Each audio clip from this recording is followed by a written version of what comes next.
12 घंटे काम कर रहे हैं, 14 घंटे काम कर रहे हैं, दिन रात मतलब रोड पे ही रहते हैं। कब गाड़ी किसे मार दे, हमें उतना पैसा नहीं मिलता जिस हिसाब से हम काम करते हैं। आपके घर तक खाना पहुंचाना हो या आपको ऑफिस छोड़ना हो, गिग वर्कर्स हमारी जिंदगी का अहम हिस्सा बन चुके हैं। लेकिन जब ये वर्कर्स अपने हक के लिए सड़क पर उतरते हैं तो उस भीड़ का नेतृत्व अक्सर एक शख्स करता नजर आता है। नाम है शेख सलाउद्दीन। कभी खुद गाड़ी चलाने वाले सलाउद्दीन आज लाखों गिग वर्कर्स की सबसे बुलंद आवाज कैसे बन गए? राहुल गांधी से लेकर राज्य सरकारों तक गिग वर्कर्स की बात कैसे पहुंचाई, आज हम यही जानेंगे। हैदराबाद की सड़कों से शुरू हुई हक की लड़ाई आज पूरे देश में गूंज रही है। शेख सलाउद्दीन, जो आज Telangana gig and platform workers union के संस्थापक और अध्यक्ष हैं, जो एक रजिस्टर्ड ट्रेड यूनियन है जो भारत के 15 शहरों के 20 मजदूर संगठनों और यूनियनों का गठबंधन है, जिसमें कुल मिलाकर लगभग 35,000 सदस्य हैं। साथ ही Indian federation of app based transport workers IFAT के राष्ट्रीय महासचिव भी हैं। लेकिन वो हमेशा नेता नहीं थे। सलाउद्दीन ने अपने जीवन की शुरुआत एक आम ड्राइवर के तौर पर की थी। उन्होंने सालों तक खुद स्टीयरिंग थामी, सड़कों की खाक छानी और उस दर्द को महसूस किया जो एक ऐप बेस्ड ड्राइवर या डिलीवरी बॉय रोज महसूस करता है। कमीशन का दर्द, पेट्रोल के बढ़ते दाम और बिना किसी सामाजिक सुरक्षा के काम करना। राहुल गांधी से मुलाकात पर चर्चा में आए थे।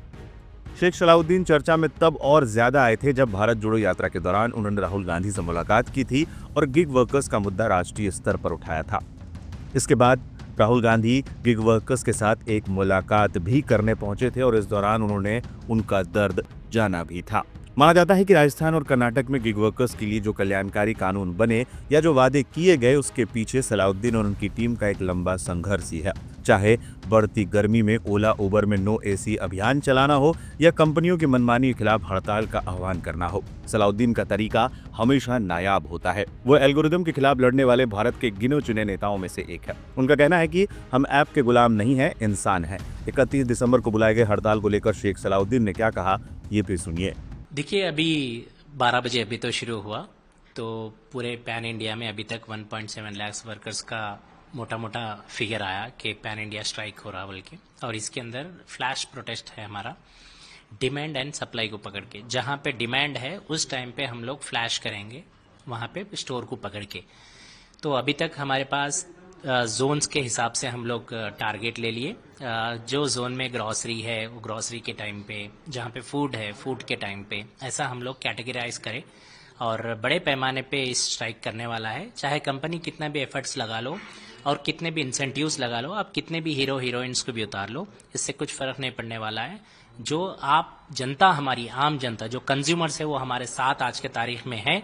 बहुत सारे कंज्यूमर्स, कस्टमर्स हमारे साथ दे रहे स्ट्राइक के अंदर, मैं उनका सबका शुक्रिया अदा कर रहा हूँ। और खुसूसन जो आप कंपनीज नोटिसेस भेज के, बाउंसर्स को लगा के, और जो है साथ ही साथ ये पुलिस का सपोर्ट है हमारे साथ बोल के आप नोटिसेस जो भेज के थ्रेटिंग कर रहे, वो अच्छी नहीं है। आप कंपनी के लिए भी ये अच्छा वो नहीं है। और मैं कंपनी को बार बार मैं याद दिलाना चाह रहा हूँ, we are ready to sit discuss this issue, मगर आप आए नहीं। 5 दिन हो गया, आपने डिस्कशन करने की भी बात नहीं की। एक नहीं, कोई प्लेटफॉर्म कंपनी इस चीज़ को आके बैठ के बातचीत करके इस प्रॉब्लम को रिजॉल्व करने की कोशिश नहीं की। आज ऊपर से आप इंसेंटिव के नाम पे एक ऑर्डर पे आप 150, 125 रुपये जो ऑर्डर इंसेंटिव दे रहे, ये ऑर्डर इंसेंटिव रेगुलर दीजिए, हम स्ट्राइक विड्रा करते। जो तमन्ना ऐड दे रहे 2 दिन में आके आप जो है 6,000 रुपये प्लेटफॉर्म पे लेके जा सकते बोल के, हम बोल रहे कि तमन्ना जी आप जिम्मेदारी लीजिए, हम स्ट्राइक कॉल ऑन करेंगे, कॉल ऑफ करेंगे, आप दिलाने की जिम्मेदारी लीजिए। हड़ताल क्यों कर रहे हैं गिग वर्कर्स? गिग वर्कर्स का कहना है कि उनसे बहुत ज्यादा काम कराया जा रहा है, उनके बदले में मिलने वाली कमाई और सुरक्षा बेहद कम है। 10 से 15 मिनट की डिलीवरी का दबाव, जिससे एक्सीडेंट का खतरा बढ़ जाता है। पेट्रोल महंगा होने के बावजूद कम पेमेंट, अकाउंट कभी भी बिना वजह ब्लॉक कर दिया जाता है। बीमा, छुट्टी और नौकरी की सुरक्षा जैसी कोई सुविधा नहीं है। ऐप का सिस्टम मनमाने तरीके से पैसे काट लेता है। इन्हीं समस्याओं को लेकर वर्कर्स ने 31 दिसंबर को देश भर में काम बंद करने का फैसला लिया। इस आंदोलन ने एक बार फिर शेख सलाउद्दीन को चर्चा में ला दिया है। आज शेख सलाउद्दीन सिर्फ एक यूनियन लीडर नहीं, बल्कि लाखों ड्राइवरों और डिलीवरी बॉयज की उम्मीद है। उनकी मांग है गिग वर्कर्स को भी पक्की नौकरी जैसी सुरक्षा मिले। अब देखना है उनकी ये लड़ाई कंपनियों को कब तक झुकने पर मजबूर करती है।